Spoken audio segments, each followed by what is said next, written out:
Hello everyone, welcome back to my channel Harika cakes and vlogs. ఈరోజు అయితే మనము multigrain plus sweet flour cake చూసేద్దామండి. ఇదైతే చాలా సింపుల్, హెల్దీ కూడా పిల్లలకి. ఇప్పుడైతే వాటికి కావాల్సిన పదార్థాలు చూసేద్దామండి. Eggs 4, multigrain or wheat flour, ఇదే జాగ్రీ పౌడర్ అండి, బేకింగ్ పౌడర్, బేకింగ్ సోడా. ఇప్పుడైతే ఒక క్లీన్ బౌల్లో 4 ఎగ్స్ బ్రేక్ చేసుకోవాలండి. ఎప్పుడైనా ఎగ్స్ టెస్ట్ చేసుకోవాలి.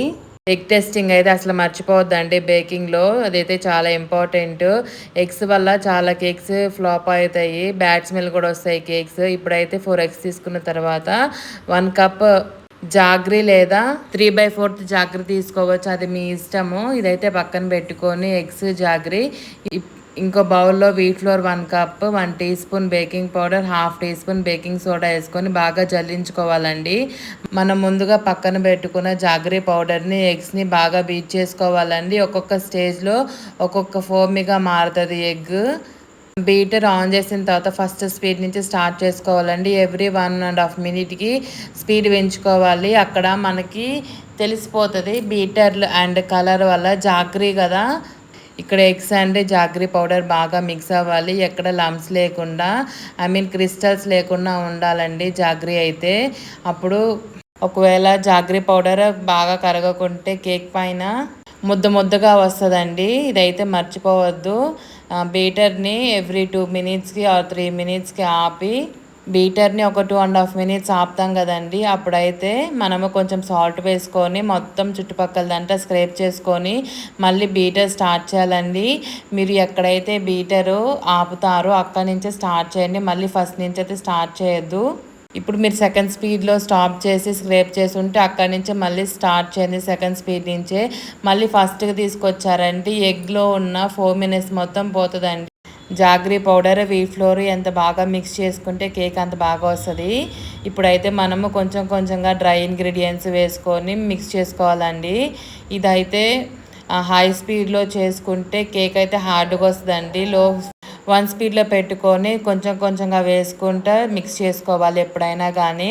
ఒకవేళ మీకు బీటర్తో కుదరదు అనుకుంటే ఇప్పుడు ఈ స్టేజ్లో 1 స్పీడ్లో పెట్టి మిక్స్ చేసుకోలేని అనుకున్న వాళ్ళు బీటర్ తీసేసేసి ఇక్కడి నుంచి అయితే ఫ్లోర్ వేసుకుంటా కట్ అండ్ ఫోల్డ్ మెథడ్ ఉంటుంది కదండి, అదైతే యూజ్ చేసుకోవచ్చు. ఎందుకంటే మీరు ఎక్కువ బీట్ చేస్తే కేక్ హార్డ్ అయిపోతుందండి. కొన్ని సెకండ్స్ మాత్రమే బీట్ చేయాలి. ఆయిల్ వేసిన తర్వాత 1 మినిట్ లోపు ఆర్ 45 సెకండ్స్ మాత్రమే బీట్ చేయాలి. ఎక్కువ కనుక బీట్ చేసే మటుకి కేక్ హార్డ్ అయిపోతుందండి, ఇదైతే మర్చిపోవద్దు. ఇప్పుడైతే వెనిలా ఎసెన్స్ కానీ, మీ దగ్గర ఏ ఎసెన్స్ ఉంటే ఆ ఎసెన్స్ వేసుకోండి. పైనాపిల్ కానీ, స్ట్రాబెర్రీ కానీ, వెనిలా కానీ, ఏ ఫ్లేవర్ ఉంటే ఆ ఫ్లేవర్ వేసుకోండి. ఇదైతే పక్కన పెట్టేసేసి ఇప్పుడు ఇక్కడైతే మీ ఆప్షన్ అండి. బటర్ అయితే బటర్ రాసుకోవచ్చు, ఆయిల్ అయితే ఆయిల్ రాసుకోవచ్చు. నాకు ఎక్కువ బటర్తోనే అలవాటు, నేనైతే బటర్తోనే అప్లై చేస్తాను డస్టింగ్ కోసము. అది మీ ఒపీనియన్ అండ్ మీ ఆప్షన్ కూడాను. ఇప్పుడైతే మనం పక్కన పెట్టాం కదండి వీట్ ఫ్లోర్, దాంట్లో అయితే దాన్ని ఒకసారి మిక్స్ చేసుకుంటే కట్ అండ్ ఫోల్డ్ మెథడ్లో ఇప్పుడైతే 1 టేబుల్ స్పూన్ ఆఫ్ మిల్క్ వేసుకోవాలండి. ఇదైతే కాచి చల్లార్చిన పాలే, పచ్చి పాలు కాదు. పాలు కూడా మరీ చల్లగా ఉండకూడదు, గోరువెచ్చగా ఉండాలి ఈ రెసిపీకి అయితే. ఇప్పుడైతే నేను ఎసెన్స్ వేస్తున్నానండి. ఎసెన్స్ వేసుకొని బాగా కట్ అండ్ ఫోల్డ్ మెథడ్లోనే మిక్స్ చేయాలి. మీరు కేక్ బ్యాటర్ ఏ బ్యాటర్ అయినా సరే కట్ అండ్ ఫోల్డ్ మెథడ్లోనే మిక్స్ చేసుకోవాలండి. మీరు కనుక డైరెక్షన్ మారిస్తే కనుక కేక్ ఫ్లాప్ అవుతుంది. నేను చెప్పిన మెజర్మెంట్స్ టిప్స్ ఫాలో అయ్యి చేశారంటే మీకు కేక్ చాలా బాగా వస్తుంది ఫ్రెండ్స్. బ్యాటర్ కూడా రన్నింగ్ కన్సిస్టెన్సీ అంటారు కదా, రన్నింగ్ కన్సిస్టెన్సీ అంటే ఇదేనండి. కొంతమంది రిబ్బన్ ఫోల్డింగ్ కూడా అంటారు ఈ మెథడ్నే. బేకింగ్లో అయితే చాలా చాలా పేర్లు ఉంటాయండి. మన ఛానల్లో అయితే ముందు ముందు చాలా వీడియోస్ రాబోతున్నాయండి, సబ్స్క్రైబ్ చేసుకోండి. ఇప్పుడైతే మనము కేక్ బ్యాటర్ని మొత్తము ఒకసారి కట్ అండ్ ఫోల్డ్ మెథడ్ చేసుకొని కేక్ టిన్లోకి వేసుకోవాలండి. ఈ కేక్ అయితే ప్రీ హీట్ ముందే పెట్టనవసరం లేదు, నేనైతే ఇప్పుడు పెట్టొచ్చాను. ప్రీ హీట్ చేసి వచ్చిన తర్వాత కేక్ టిన్లోకి వేసుకుందామండి. ఓవెన్లో పెట్టే ముందు అయితే కంపల్సరీగా ట్యాప్ చేసి పెట్టుకోవాలి, ఎందుకంటే లంప్స్ పోతాయండి. ఎయిర్ బబుల్స్ అంటాం కదా, అవైతే పోతాయి పూర్తిగా. మనం ముందుగా ప్రీ హీట్ చేసుకున్న ఓవెన్ అయితే కేక్ టిన్ పెట్టేసేసి ఎగ్జాక్ట్గా 40 మినిట్స్ పట్టిద్దండి. 1 kg కదా ఇది. పేస్ట్రీ అయితే, లేకపోతే హాఫ్ కేజీ 500 గ్రామ్స్ వస్తుందండి. ఇది హెల్దీ అని చెప్పుకోవచ్చు అండి, చాలా చిన్నపిల్లలు కూడా తినచ్చు. నేను మా 11 మంత్స్ పాపకు కూడా పెట్టాను, ఎందుకంటే జాగ్రీ అండ్ వీట్ ఫ్లోర్ కాబట్టి.